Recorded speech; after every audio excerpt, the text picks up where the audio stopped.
اعوذ باللہ من الشیطان الرجیم بسم اللہ الرحمن الرحیم اللہم صلی علی سیدنا و مولانا محمد وعلی آل سیدنا و مولانا محمد وبارک وسلم صلی علیہ۔ یوٹیوب کے اوپر میرے کئی سال قبل 6-7 سال قبل کے جو لیکچر علوم حدیث کے اوپر موجود ہیں، ان لیکچرز کے اوپر جو ہے مختلف کومنٹس آتے رہتے ہیں۔ چند یوم قبل ایک عبد الاحد بھائی کے نام سے ایک بردر نے اس پہ کومنٹس کیا، میں نے نمبر ان کو دیا، وہ نمبر پہ آئے، واٹس ایپ پہ ہماری بات چیت شروع ہوئی۔ تو وہ کہہ رہے ہیں کہ جی ہمیں سفیان ثوری کی تدریس کے بارے میں کچھ اعتراضات ان کے ہاں موجود ہیں، ان کے پاس ایک PDF موجود ہے، انہوں نے وہ مجھ سے شیئر کیا، انہوں نے کہا کہ یہ اعتراضات ہیں سفیان ثوری کی تدریس پر۔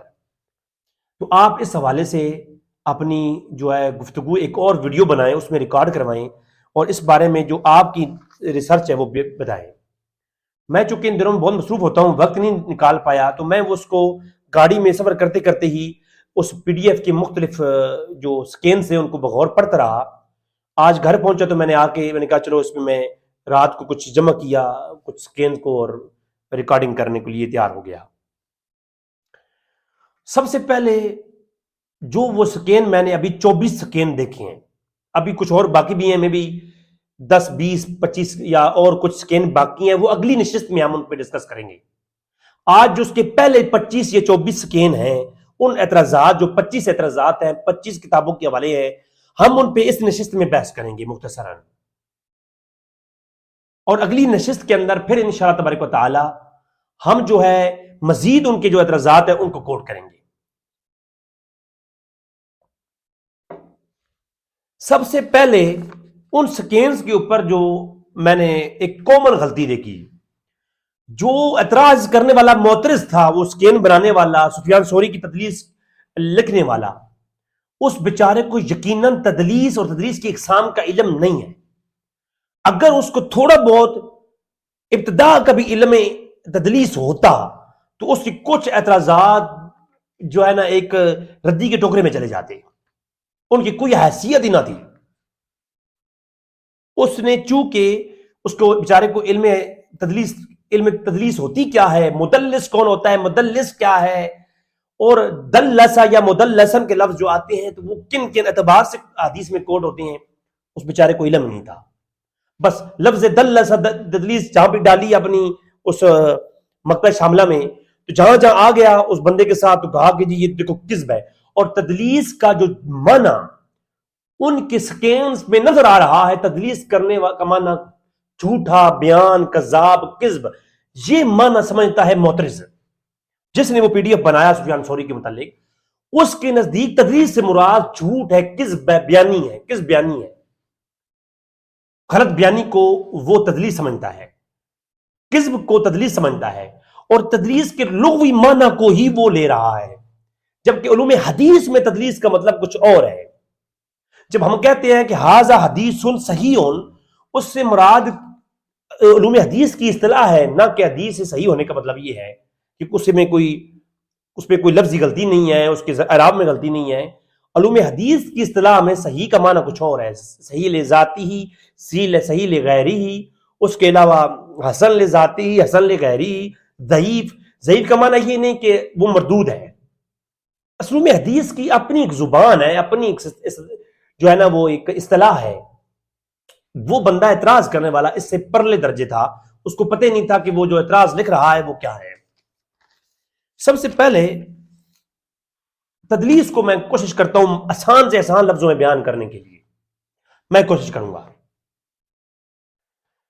تدلیس عموماً جو تدلیس استعمال ہوتا ہے لفظ حدیث کے اندر، وہ عموماً ایک چیز یاد رکھیں، وہ یہ ہے کہ جب محدث یا راوی اپنی روایت کو بیان کرنے میں جس سے اس نے روایت سنی ہے اپنے استاد سے، اس کا نام نہ لے اور اپنے دادا استاد یا کسی اور شخص کا نام لے لے جس سے اس نے براہ راست حدیث کا سماع نہیں کیا، تو اس کو اصطلاح حدیث میں تدلیس کہہ دیتے ہیں۔ عرض میں سمجھیے گا، جس سے اس کی سماع ہوتا ہے لیکن اس سے وہ حدیث نہیں سنی ہوتی، یا وہ ہم اثر ہوتا ہے مگر وہ حدیث نہیں سنی ہوتی۔ تو جب ایک شخص راوی اپنے استاد کو چھوڑ کے دادا استاد کا نام لے اور آپ درمیان میں سے حذف کر دے اپنے استاد کا نام، اس کو کہہ دیتے ہیں تدلیس۔ اب یہ تدلیس تین، اس کی اقسام، مزید اقسام ہے اس کی، تین بڑی اقسام میں آپ سے شیئر کروں گا، اور یہ علماء نے جن کتابوں کے سکین دکھائے گئے ہیں، میں آج اپنا کوئی حوالہ نہیں دے رہا، جو انہوں نے 24 حوالے دیے ہیں وہ 24 حوالوں کو میں نے سکین نکالے سامنے رکھے، وہی پیش کروں گا۔ تو اگر راوی اپنے ہم اثر یا شیخ سے روایت ان سے کرے اور حقیقت میں وہ روایت کسی اور سے سنی ہو تو یہ تدلیس کہلاتی ہے۔ معرفت و انواع علوم الحدیث ابن صلاح کو لیے، اس کے اندر یہ تعریف لکھی ہوئی ہے۔ اس کے اوپر تحقیق پڑھنے کے لیے www.rizvibhai.com کے اوپر علوم حدیث کے چیپٹر میں جائیں، وہاں پہ بے شمار علوم حدیث پہ سکین کے ساتھ میں نے تحقیقات آپ کی خدمت میں پیش کر دی ہیں۔ ایک کلک کے اوپر آپ کے سامنے سکین، حوالہ جات اور تفصیلات موجود ہیں۔ میری انشاءاللہ اس پہ کتاب بھی ایک شائع ہوگی ان قریب انشاءاللہ تبارک و تعالی۔ چونکہ میں ابھی تک علوم حدیث پہ کتابوں کو شائع نہیں کروا رہا، میں سامنے لے کے نہیں آ رہا، میں ابھی صرف عقائد پہ کام کر رہا ہوں، تو عقائد سے ہٹ کے پھر اس موضوع میں آؤں گا۔ بہت ساری غلطیاں، غلط فہمیاں، جہالتیں آج حدیث پڑھنے والوں کے پاس جمع ہو چکی ہیں، اور وہ اس کو علوم حدیث کا نام دیتے ہیں جو 14 سال میں کسی نے لکھا ہی نہیں ہے، وہ حدیثوں کے بنائے ہوئے ہیں قانون انہوں نے۔ اب حدیث کی تدلیس کی دو بڑی اقسام ہے۔ تدلیس یہ ہے کہ ہم اثر یا ہم زمانہ وہ شیخ جس سے انہوں نے وہ براہ راست حدیث نہیں سنی، سماع موجود ہے۔ مثلا میں ایک مثال طور پر زید کا استاد ہے بکر، اور زید نے بکر سے سماع کر رکھا ہے اور بکر سے روایات لیتا ہے، تو زید نے بکر سے ایک روایت لی، اور بکر کا استاد ہے عمر، تو بکر نے عمر سے جو روایت ہے وہ ایک بیان کی، کس کو؟ زید کو۔ زید نے یہ نہیں کہا کہ میں نے روایت سنی ہے بکر سے، اس نے کہا کہ میں نے زید سے روایت سنی ہے، تو اس کو تدلیس کہہ دیتے ہیں۔ اب تدلیس کی دو بڑی اقسام ہیں۔ اب یہ نہیں کہ جہاں تدلیس کا لفظ آ جائے تو وہ جھوٹ ہے، کذب ہے، بہتان ہے۔ بھائی علوم حدیث میں بڑے بڑے شیوخ، امام بخاری تک سے لے کر بڑے بڑے شیوخ کے ساتھ، حتیٰ کہ صحابہ کرام میں بھی ایسے لوگ موجود تھے جو تدلیس کرتے تھے۔ تو وہ تدلیس، یہ مراد نہیں کہ لفظ تدلیس آ گیا تو وہ یہ کہ بہت بڑا جرم ہے، کوئی کذب ہے، نہیں، یہ علوم حدیث کی ایک اصطلاح ہے۔ بعض مقامات پر تدلیس کرنا جو ہے وہ ایک اچھی چیز ہے، بری چیز نہیں ہے۔ ہر جگہ پہ تدلیس کا لفظ آ جائے یا دلس کا لفظ آ جائے تو رونے مت لگ جاؤ، تدلیس کوئی جرم نہیں ہے۔ ہاں اب دیکھیں، بندوق چلانا آرمی والوں کے لیے، پولیس والوں کے لیے جرم نہیں، چور چلائے گا تو جرم ہے۔ اگر تم لوگ تدلیس کو غلط بیان کرو گے، یا کوئی ایسا مدلس ہے جو تسویہ کرتا ہے اپنی تدلیس میں، تو ایسا تسویہ کرنے والا تدلیس جو ہے وہ کذب ہے، وہ چھوڑ دی جائے گی۔ اس کے علاوہ ہزاروں تدلیسیں وہ قبول ہیں، اور وہ مدلسین کی روایت بخاری مسلم میں موجود ہے۔ اچھا، میں اس کے اوپر پہلے مزید بحث، کیونکہ میں اس لیکچر کو صرف اعتراضات پہ رکھنا چاہتا ہوں، یہ ایک بیسک چیز سمجھا کے پھر میں اعتراضات پہ جانے والا ہوں، کیونکہ اس کو لمبا چوڑا کرنا میرا فائدہ نہیں ہے، کیونکہ لیکچر بہت بڑا ہو جائے گا یہ والا۔ تو تدلیس کی دو بڑی قسمیں ہیں، ایک تدلیس اسناد ہے، ایک تدلیس شیوخ ہے۔ میری بات سمجھ آ رہی نہیں آ رہی ہے؟ جو تدلیس اسناد ہے اس میں یہ ہوتا ہے کہ راوی کا شیخ سے روایت کرنا جو اس نے کسی اور سے سنی ہے، تو اس نے اپنے شیخ کی طرف منسوب کر دی۔ تدلیس اسناد میں پھر مزید اس کی قسمیں ہیں۔ ایک راوی نے کسی اور ثقہ راوی سے ہی سنا ہے، لیکن اس نے اس ثقہ راوی کا نام نہیں لیا، کسی اور کا نام لیا، تو یہ تدلیس قبول ہے، یہ روایت بھی صحیح ہوگی۔ اگر بکر نے، جو زید نے بکر سے سنا، بکر بھی ثقہ ہے، اور زید نے یہ روایت منسوب کر دی بکر کے استاد عمر کی سے، اور عمر بھی ثقہ ہے، تو اگر جو ہے نا زید یہ روایت کرتا ہے، تدلیس کرتا ہے عمر سے، تو یہ روایت بلا اجماع حجت ہے، صحیح ہے۔ سمجھ آ رہی ہے نہیں آ رہی ہے؟ یہ بلا اجماع یہ جو ہے نا حجت ہے، کیونکہ بکر کی ملاقات جو ہے نا، بکر کا استاد ہے عمر، اور زید بھی اس سے سماع کر چکا ہے۔ تو اب اگر زید بکر کے واسطے سے نہیں بیان کرتا روایات کو، سیدھا اپنے دادا استاد کا نام لے لیتا ہے جو کہ ثقہ راوی ہے۔ یہاں پہ ثقہ اور غیر ثقہ کی بحث بہت امپورٹنٹ ہے، آگے چل کے آئے گی۔ اور جس نے اعتراض کیے ہیں اس معترض کو بھی یہ چیز شاید علم نہیں تھا، اس نے صرف سمجھا تدلیس بہت بڑا کوئی جرم ہے، دفعہ 302 لگ جائے گی. تو یہ ایسا نہیں ہے. تدلیس جو ہے یہ محدثین کا ایک حسن ہے کہ جب اس نے دادا استاد کا نام لے لیا، اس سے بھی سما کر رکھا ہے، اور اپنے استاد کا نام چھوڑ دیا تو پاسبل ہے. اور ایسا بھی ممکن ہے کہ اس نے جو حدیث اپنے استاد سے سنی ہے وہی حدیث اس نے کسی اور مجلس میں دادا استاد سے سن رکھی ہے، اور اب وہ اس کا نام نہیں لیتا، وہ ڈائریکٹ اسی کا نام لیتا ہے. تو یہ بھی تدریس کی قسم ہے، لیکن یہ صحیح معنی میں روایت قابل حجت ہوتی ہے. یہ والی ہے تدلیس ہی. اس نے اپنے استاد کا نام چھوڑا، دادا استاد کا نام لیا، تو یہ روایت اس نے دادا استاد سے سن رکھی ہے. یہ دوسری قسم ہو گئی. ہے تو تدلیس اسناد ہی، لیکن یہ دو طریقے جو میں نے بتایا یہ دونوں روایتیں ثابت ہیں، حجت ہیں، صحیح ہیں. یہ اب اگلا نقطہ ہے، پھر راوی اس سے تدلیس کرتا ہے جس سے وہ ہے تو اہم اثر سب اسی زمانے میں پایا گیا. زید نے تدلیس کی ہے، بکر کو چھوڑ کے عمر سے ان سے روایت کر دی، لیکن عمر سے اس کی ملاقات ثابت نہیں، دادا استاد سے اس کی ملاقات ثابت نہیں. اس کا اسناد کے اندر جو یہ قسم ہے نا، اس کے اوپر جو ہے نا جرح ہوتی ہے، اور کئی اعتبار میں آ کے یہ والی قسم بھی قابل قبول ہو جاتی ہے، مقبول ہو جاتی ہے. اگر جس سے اس نے یہ تدلیس کی ہے اگر اس کا دادا استاد ثقہ راوی ہے تو روایت قابل قبول ہو جاتی ہے، سماع کی تصریح نہ بھی ہو. آگے چل کے وہ بحث آنے والی ہے. اور اگر وہ غیر ثقہ ہے تو پھر جو ہے وہ روایت قبول نہیں کی جائے گی، پھر اسے دیکھنا پڑے گا کسی ثقہ راوی سے وہ ہے کہ نہیں ہے. یہ ہو گئی ایک بات. یعنی پہلی قسم تدلیس اسناد میں وہ ہے کہ شیخ نے چند روایات سنی ہوتی ہیں اپنے جو ہے نا شیخ سے سنی ہوتی ہیں، اور کچھ ایسی راوی سے سنی ہوتی ہیں کہ جس نے اس کے شیخ سے وہ حدیث سن رکھی ہیں.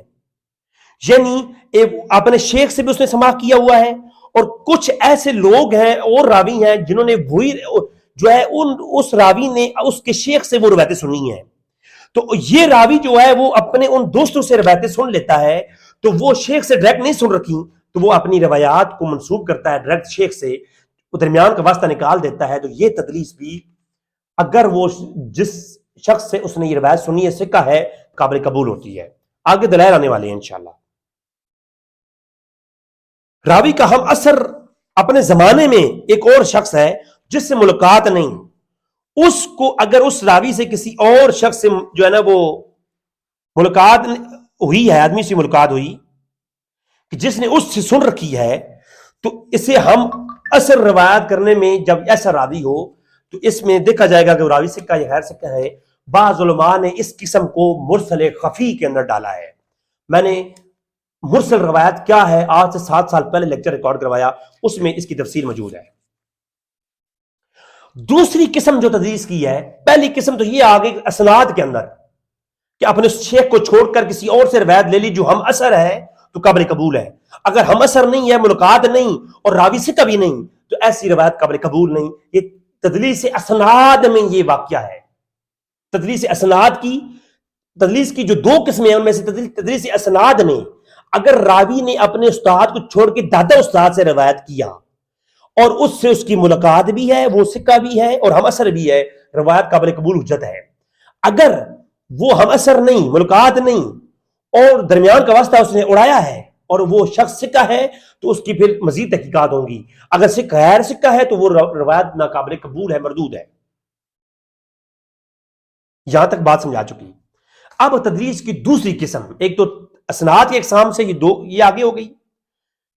تدلیس کی قسم اسناد کے اعتبار سے اس کی آگے 2 قسمیں میں نے بیان کر دیں. اب آتے ہیں تدلیس کی دوسری قسم کہ تدلیس فی شیوخ، شیخ کے اعتبار سے تدلیس.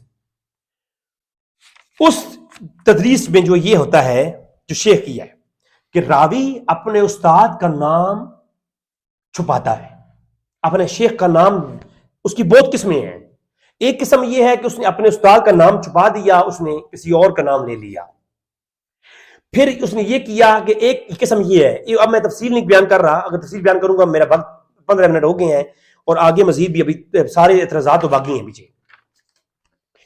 تو دوسری قسم اس کے اندر یہ ہے کہ شیخ کا صفت یا نام یا کنیت کو بدل دیا، یا ایسا نام اگر کسی نے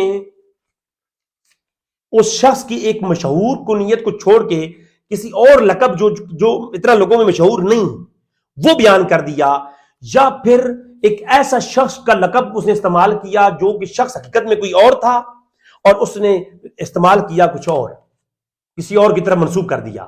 میں اس کی مثال سمجھانے کے لیے تو کہ یہ چیز سمجھ آ جائے آپ کو،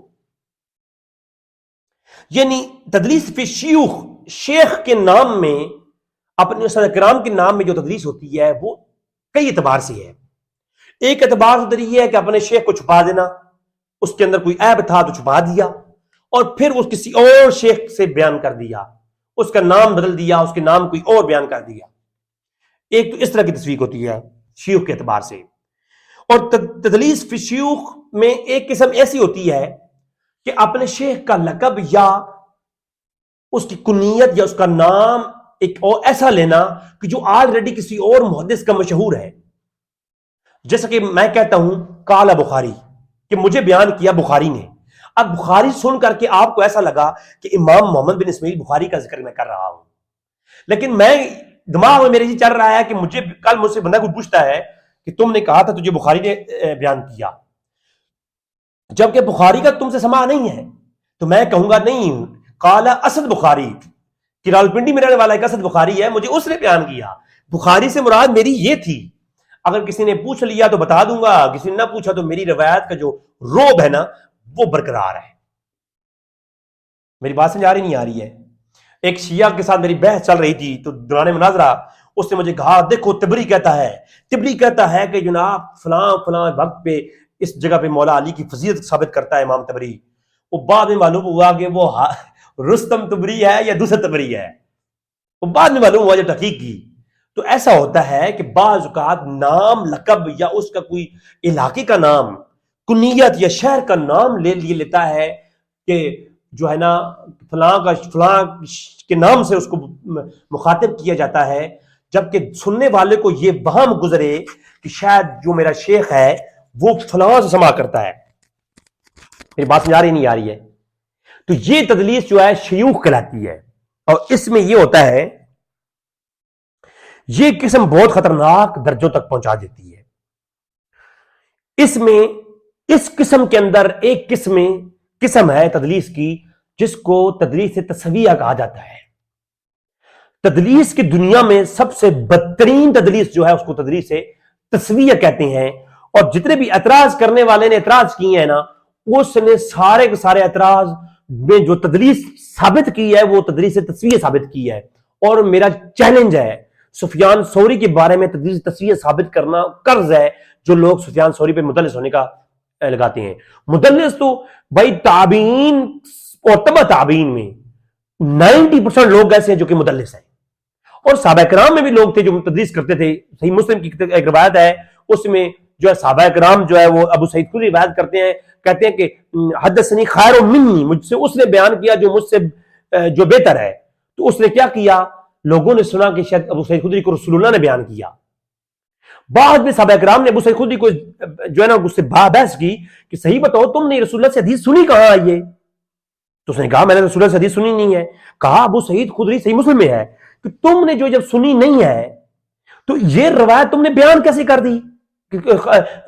حدثنی اخبرنی خیر منی، اس نے مجھ سے بیان کیا جو مجھ سے بہتر ہے، اس سے مراد تمہاری کیا ہے؟ انہوں نے کہا قال قتادت ہو، اس سے مراد میری رسول اللہ نہیں ہے، اس سے مراد میری قتادہ ہے۔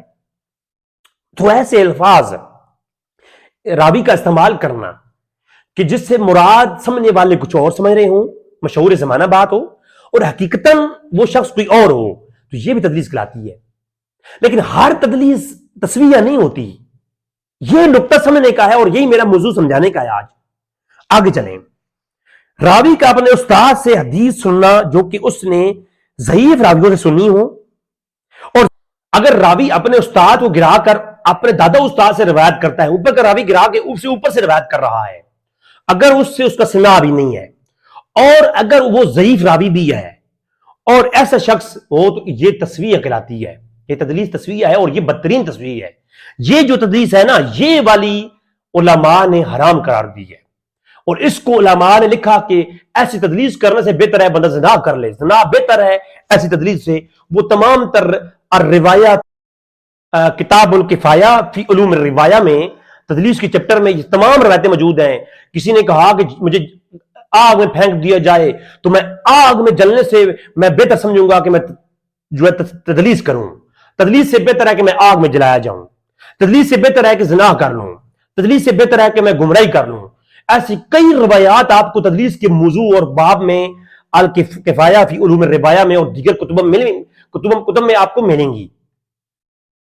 یہ تمام تر جو بھی روایات تدلیس کی مذمت میں آئی ہیں وہ تمام تر تدلیس تسویہ کے متعلق ہیں۔ عمومی تدلیس اگر زنا کے برابر ہے تو پھر تو امام بخاری بھی نہیں بچتے، امام مسلم نہیں بچتے، اور ان کی کتابوں میں ہزاروں راوی نہیں بچتے، کیونکہ قانون تو پھر ایک ہی ہے نا، یہ تو نہیں نہ قتل میں کروں تو مجرم ہوں، اہل حدیث کا ایک مولوی کرے تو وہ جناب ٹھیک ہے، اس کے لیے جائز ہے، ایسے تو نہیں ہے نا۔ یعنی ایک گناہ وہ صحابی اور تابعین کریں تو ان کے لیے جائز ہے، لیکن وہی گناہ اگر کوئی اور امام بخاری کا استاد کرے تو وہ ناجائز ہے۔ اور سفیان ثوری تو وہ شخص ہے جس کو امیر المومنین فی الحدیث کہا گیا۔ ان کی سفیان ثوری کے متعلق ابو حنیفہ کے بعد اگر میں نے تاریخیں پڑھی ہیں علوم حدیث کی دنیا میں تو سفیان ثوری کے بارے میں پڑھی ہیں۔ بڑے بڑے جید علماء وہ جو ہے سفیان ثوری کے محتاج تھے۔ میں وہ ایک سفیان ثوری اسی سیریز کے اندر میں سفیان ثوری کی علوم اور فنون کے اوپر ایک ویڈیو بناؤں گا۔ اسی لیے اجماع ہے کہ کسی نے بھی سفیان ثوری کو ضعیف نہیں لکھا، بالاتفاق عالم عابد اور سکہ راوی ہے، اور سفیان ثوری کی متصل روایت حجت ہوتی ہے۔ بات سمجھ آ رہی ہے؟ اور اسی لیے سفیان ثوری کی تدلیس جو اپنے شیوخ سے وہ کرتا ہے وہ بالاجماع قبول کہی گئی ہے، جو اپنے استاد سے کرتا ہے۔ ہاں کسی مجہول راوی سے جب کرے تو وہ تدلیس سفیان ثوری کی قابل قبول نہیں ہوگی۔ اس کے علاوہ ہر تدلیس سفیان ثوری کی اور سفیان ابن عیینہ کی سب کی یہ اجماع ہے کہ یہ قبول ہے۔ میں آگے چل کے وہ دلائل آئیں گے آج۔ حدثنا کہہ کر شیخ کا نام چھپایا یا خاموش ہو جاتا ہے۔ اگر راوی روایت کرتے ہوئے یہ حدثنا کیا ہے اور وہ آگے شیخ کا نام نہ لے چھپا لے تو یہ تدلیس سکوت کہلاتی ہے۔ اس کی بھی تعویلات ہو سکتی ہیں۔ ہر تدلیس سکوت والی روایت جس میں تدلیس سکوت پائی جائے وہ ضعیف نہیں ہوتی۔ تدلیس قطع ایک جس میں صیغہ ادا حذف ہو، یعنی جیسے کہ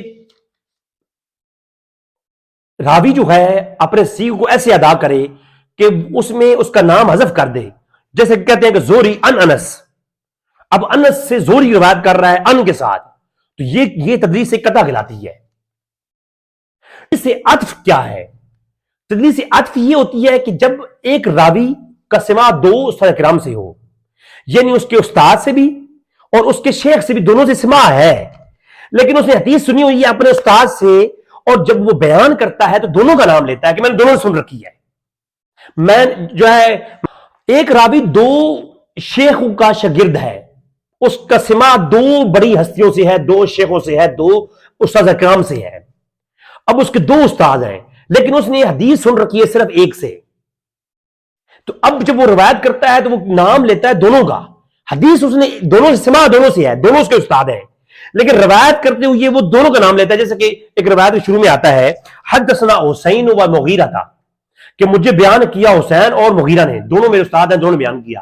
حالانکہ روایت حقیقت میں سن رکھی ہے اس نے حسین سے، صرف حسین سے روایت، مغیرہ سے سماع ہی نہیں ہے اس عربی کا، لیکن وہ کہتا ہے کہ حدثنا حسین و مغیرہ تھا، اس نے اپنے دونوں استادوں کی طرف منسوب کر دی۔ تو یہ بھی تدلیس سے عطف کہلاتی ہے۔ پہلی قسم سکوت ہے، دوسری قطع ہے، تیسری کون سی آ جاتی ہے؟ عطف ہے۔ اور ایک تدلیس کی قسم ہے تدلیس صیغہ۔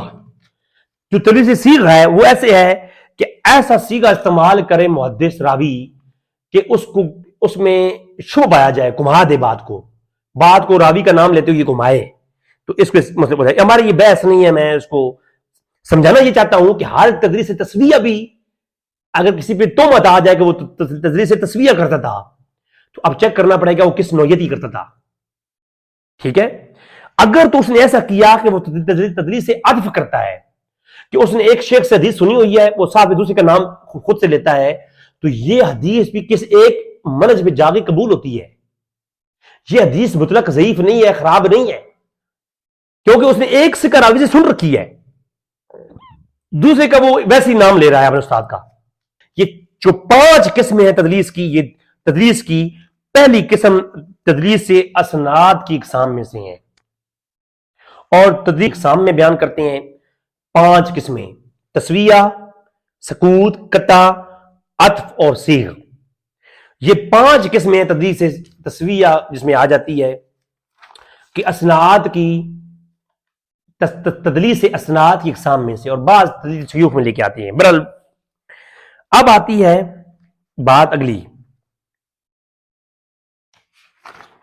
کہ جو اعتراضات ہیں، کیونکہ یہ لمبی بحث ہے، اب میں ساتھ ساتھ جو وہ اعتراضات کو کوٹ کروں گا اس میں ساری کی ساری گفتگو جو ہے وہ سامنے آ جائے گی۔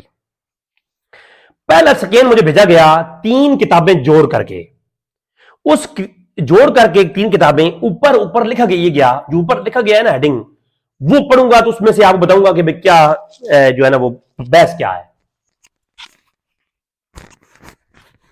جو اس نے یہ اعتراض کیے ہیں سفیان ثوری کے اوپر، وہ بیچارہ اتنا علوم سے عاری تھا کہ اس کو پتہ ہی نہیں ہے کہ وہ بات کر کیا رہا ہے۔ اصل میں تدلیس سمجھ آ چکی ہمیں۔ اب آپ دیکھیں جو پہلا اعتراض ہے، پہلا اعتراض وہ ایک 3 کتابوں کو جمع کر کے اعتراض بنایا گیا۔ اس میں سنن دارالقطنی کی ایک روایت کو پیش کیا گیا کہ اس میں جو ہے نا وہ ابو سفیان نے ابو حنیفہ سے تدلیس کی ہے جی، حالانکہ ابو حنیفہ سفیان کی تعریف کرتے تھے۔ میں حضرت عبداللہ بن عباس اس عورت کے بارے میں کہ جو مرتد ہو جائے فرماتے ہیں کہ اسے زندہ رکھا جائے گا، یہ ایک روایت ہے۔ پھر ابو عاصم نے کہا کہ ہمیں ابو حنیفہ نے ابو عاصم سے یہی روایت کی ہے۔ ابو عاصم نے کہا کہ ہمیں ابو حنیفہ نے عاصم سے یہی روایت کی ہے کہ لیکن میں نے اس کو نہ لکھا، تو میں نے کہا کہ یہی حدیث آپ ہمیں سفیان کے واسطے سے سنا چکے ہیں جو کافی ہے۔ تو ابو عاصم نے کہا کہ ہمارا خیال ہے کہ سفیان ثوری نے ابو حنیفہ سے تدلیس کی ہے، اس لیے میں نے دونوں لکھ دیے ہیں۔ یہ روایت تھی، اس میں سے انہوں نے لفظ تدلیس کا نکالا، اس میں لفظ نرا ان سفیان ثوری انما دلس عن ابی حنیفہ۔ ایک راوی نے 2 روایتیں اس کے پاس آئیں 2 طریق سے، تو وہ اس نے پہلے طریق والی روایت لکھی ہوئی تھی، تو کہا گیا کہ دوسری روایت کیوں نہیں لکھی؟ کہا کہ میں نے اس لیے نہیں لکھی کہ میرے پاس آلریڈی آپ کی روایت موجود ہے۔ انہوں نے کہا کہ یہ جو پہلی روایت دوسری روایت ہے، مجھے شک ہے کہ یہ روایت ابو حنیفہ سے تدلیس کی ہے۔ مطلب کیا ہے؟ تدلیس کا مطلب وہ تسویہ نہیں ہے۔ آپ لغوی معنی میں سمجھو اس بات کو، کہ کہنے والا یہ کہتا ہے کہ جو ابو عاصم نے کہا کہ میرا خیال یہ ہے کہ سفیان ثوری نے اپنے استاد کا نام نہیں بتایا اور ڈائریکٹ یہ روایت ابو حنیفہ سے روایت کر دی ہے۔ بات سمجھ آ رہی ہے؟ جبکہ ابو حنیفہ کی روایت ہی دوسری وہ کہہ رہے ہیں کہ لکھ لو۔ تو مطلب یہ ہوا، ہم پہلے تعریف میں پڑھ چکے ہیں کہ جب راوی اپنے استاد کا نام چھوڑ کے اس سے روایت کرے جس سے سماع بھی ہے، وہ ثقہ بھی ہے، اس سے روایت سنی بھی ہوئی ہے، تو اب اس کو چھوڑ دے اس کا نام لے لے، تو یہ تو بلا اجماع حجت ہے، یہ روایت اتصال میں مبنی ہے۔ تو یہ تدلیس بنتی نہیں ہے، اور ایسی ہزاروں روایات ہیں امام طبرانی المعجم الکبیر میں لے کے آیا جن کے ساتھ وہ لکھتے ہیں کہ حاضر روایت دلس فی عن المغیرہ، وہ کہتے ہیں کہ یہ روایت فلاں کے ساتھ تدلیس کی ہے مغیرہ سے، فلاں کی ہے فلاں۔ تو یہ تدلیس جہاں پہ لفظ آ جائے کہ قیامت نہیں آ گئی ہے، اب تدلیس کی کون سی ہے؟ یہاں تو دونوں کا زمانہ ہم اثر ہیں، سفیان اور ابو حنیفہ کی جو ہے مابین گفتگو چل رہی ہے۔ جب امام دونوں ہم اثر ہوں اور سماع بھی مشہور ہو، تو بھائی وہ تو تدلیس جو ہے نا وہ تو ریجیکٹ ہوتی نہیں ہے، تدلیس وہ تو قابل قبول ہے۔ اب یہ اتصال میں معمول کی جاتی ہے، میں آگے دلائل دوں گا۔ اب سوال یہ پیدا ہوتا ہے کہ لکھنے والا سوال کرنے والا کہتا ہے کہ میں نے تو آلریڈی لکھ رکھی ہے وہ روایت، تو دوسرے نے کہا کہ وہ ابو حنیفہ سے تدلیس کی ہے، تو جو ہے نا پھر انہوں نے اس کو بھی لکھ لیا۔ تو اس کا مطلب یہ نہیں ہے کہ وہ تدلیس کیا تو وہ روایت انہوں نے یہ کہا کہ وہ فارغ ہو گئی، وہ مانی نہیں جائے گی، لکھی جائے۔ جب وہ تدلیس کی ہے تو پہلے بیان کیوں کیا ہے؟ اس کا مطلب ہے تدلیس کی روایت کو قبول ہوتی ہے، ہاں اس میں تسویہ نہ ہو۔ اس روایت میں تسویہ نہیں ہے، اور یہ تو دونوں ہم اثر کی بحث ہے، سفیان اور ابو حنیفہ کی. اور ابو حنیفہ وہ ہیں وہ کہتے ہیں دنیا میں سفیان سے زیادہ علم حدیث جاننے والا کوئی نہیں ہے. بڑے دلائل ہیں میرے پاس. اور لوگ کہتے ہیں ابو عبداللہ ابن مبارک کہتے ہیں کہ ابو حنیفہ کے بعد اگر کوئی اس دنیا میں عالم ہے تو وہ سفیان ثوری ہے. تو سفیان ثوری کو تو جو عزت اور رسپیکٹ ملتی ہے وہ تو ابو حنیفہ سے ہی روایت کرنے میں ملی ہے. تو یہ بات جو ہے نا کہ دلس کا مطلب یہ نہیں کہ تدلیس کے حدیث میں بچانے میں کوئی معنی میں کوئی کذاب اور جھوٹی بات ہے. وہ دلس سے مطلب یہ نہیں کہ تدلیس کی یہ جھوٹ بولا ہے.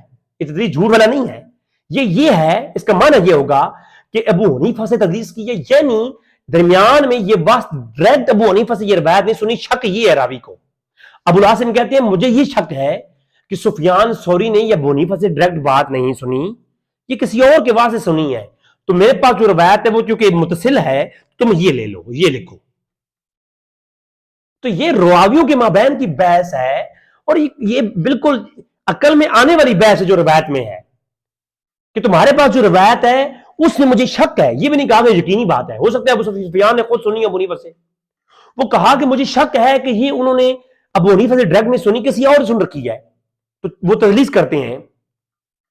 اب جب یہ بات سامنے آئی تو پھر کہا کہ دوسری لکھ لو ساتھ میں احتیاطاً. سمجھا رہی ہے؟ ہاں. تو یہ کوئی جرم اور جھوٹ نہیں ہے. ایک یہ بات. پھر اس کو انہوں نے کتاب معرف التاریخ میں سے دکھایا اگر سفیان ثوری نے کسی غیر سے کسی تدلیس کی ہوتی ابو حنیفہ کے علاوہ تو پھر بھی اس پہ سوچا جا سکتا ہے. جب تدلیس کرنے والا محدث خود سکہ ہو اور سکہ سے کرے تو وہ اس کو اتصال میں مبنی کیا جاتا ہے. آگے دلائل آئیں گے انشاءاللہ. تو تدلیس کی روایت میں جو علت ہے، مدلس روایت کو قابل حجت نہیں سمجھی جاتا. اس میں جو علت ہے وہ کیا ہے؟ اگر راوی خود سکہ نہ ہو، تدلیس جسے کر رہا ہے وہ سکہ نہ ہو، اگر وہ زمانہ اثر ایک نہ ہو، ان کا زمانہ بھی ایک نہ ہو، اور اس طرح کے یہ معاملات اگر نہ ہوں تو پھر جو ہے وہ مردود اور مقبول کی بحث تب ہوتی ہے. علت یہ چیز ہے. اگر راوی جسے تدلیس کر رہا ہے اسے سماع نہیں ہے، وہ زمانے کا نہیں ہے، وہ خود سکہ نہیں ہے، یا وہ جسے کر رہا ہے وہ سکہ نہیں ہے، تو پھر اس روایت اس کو تدلیس تسویہ کی طرف لے کے جاتے ہیں. وہ کرنا یہ مقبول ہوتی ہے. اور جو ہے وہ بیان کرتے ہیں کتاب الکفایہ فی علم الروایہ، خطیب البغدادی کی کتاب سے. اب اس حوالے کے اوپر ہم ڈالتے ہیں کہ اس کتاب کے اس حوالے میں اصل میں بات کیا تھی اور کیا پیش کی گئی. اس حوالے کو جب انہوں نے لکھا تو اس کے اوپر جو ہیڈنگ لکھی وہ یہ لکھی کہ امام علی المدینی یہ کہتے ہیں.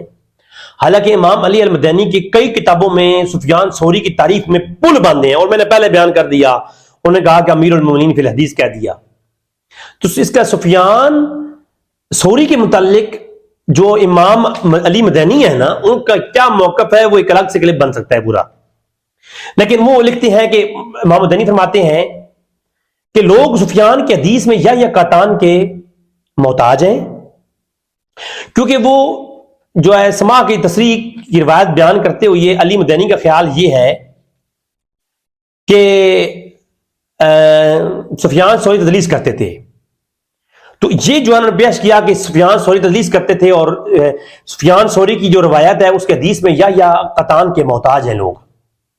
یعنی جو روایت یا قطان پہ ڈپینڈ کرے گی سفیان ثوری کی وہی قبول ہوگی، اس کے علاوہ نہیں. کہنے کا مطلب ان کا یہی ہو سکتا ہے. اور وہ تدلیس کرتے تھے. دیکھیں یہاں پر بھی تدلیس سے معنی کیا لے رہے ہیں؟ تسویہ لے رہے ہیں. تو دلیل لا دیں بھائی. ہاں فقط تدلیس کرتے تھے تو صرف مدلس جو ہے کوئی عیب نہیں ہے.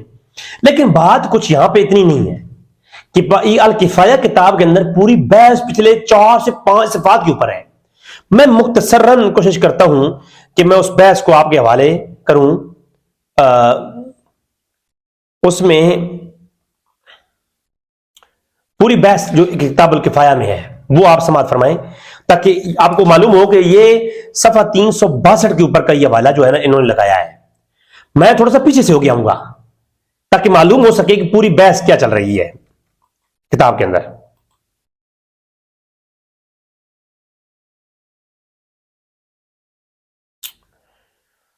کفایہ، یہ کتاب الکفایہ کا پہلے ہم صفحہ نمبر پڑھتے ہیں 357. اس کے اوپر وہ قول لے کے آتے ہیں